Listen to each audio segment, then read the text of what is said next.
years in the crossfire. At least that was finished. What was it that Caroline had said as they were leaving the lawyer's offices after the settlement?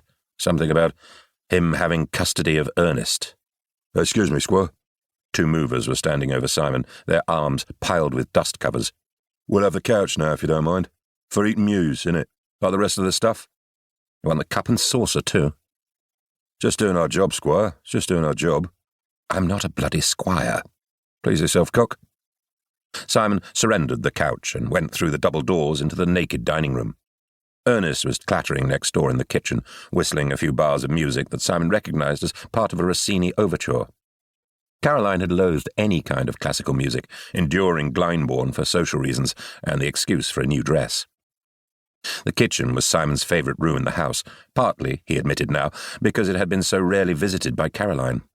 He and Ernest had designed it between them, equipping it to professional standards with a Le Cornu range the size of a small tank, pans of the heaviest cast iron and copper, knives and cleavers, and end-grain chopping blocks, a chilled marble slab for pastry, 2 mammoth brushed steel refrigerators, a separate pantry at the end of the long room.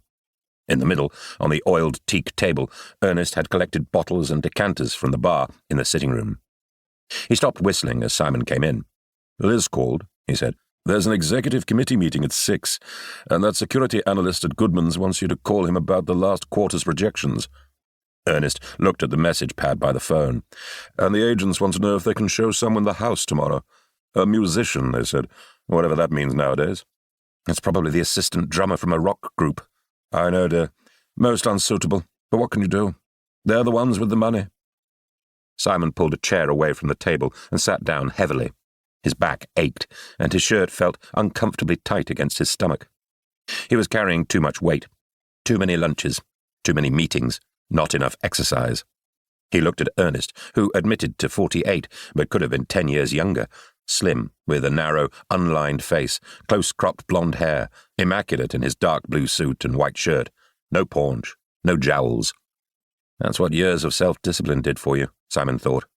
There was a rumour in the agency that Ernest had slipped away for a facelift during one of his exotic holidays, but Simon knew it was the skin cream from the dermatologist in Harley Street, £50 a tube, and put through on expenses as office supplies.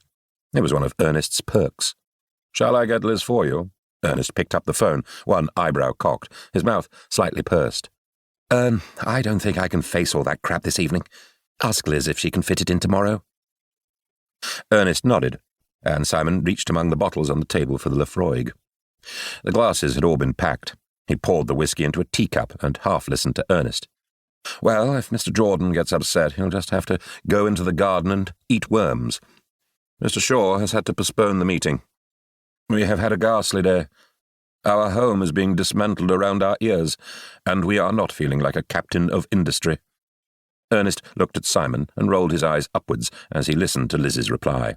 He cut her short. I know. We'll deal with the little man from Goodman's tomorrow, when we're feeling more like our old self. Do something diplomatic, dear. A tiny white lie. I know you can do it when you want to. I've heard you talking to that boyfriend of yours." Ernest winced at her reply and held the phone away from his ear. "And to you, dear. See you in the morning." He put down the phone, glanced at the teacup in front of Simon, and frowned. He opened a packing carton, took out a cut-glass tumbler, polished it with the silk handkerchief from his top pocket, and poured a large measure of whiskey. There, he removed the teacup and put it in the sink. "I know these are trying times, but we mustn't let standards slip. A little water?" "What did she say?" "Oh, the usual wailing and gnashing of teeth," Ernest shrugged. "Apparently the executive committee meeting has already been put off twice, and they'll all be in a snit. Especially Mr. Jordan. But then it doesn't take much to put our Mr. Jordan in a snit, as we know." He was right. Jordan, whose talent for handling dull clients was equalled only by his acute sense of self-importance, would feel slighted.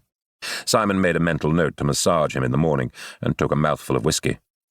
He felt the shudder go down to his stomach and remembered that he hadn't eaten all day. For once, the evening was free. He could take a book and go to a corner table in the Connaught, but he didn't feel like eating alone. He could call some friends, but dinner with friends would mean edging around the subject of Caroline and the divorce. Dinner with someone from the agency would be all the usual tired gossip about clients and new business prospects and office politics.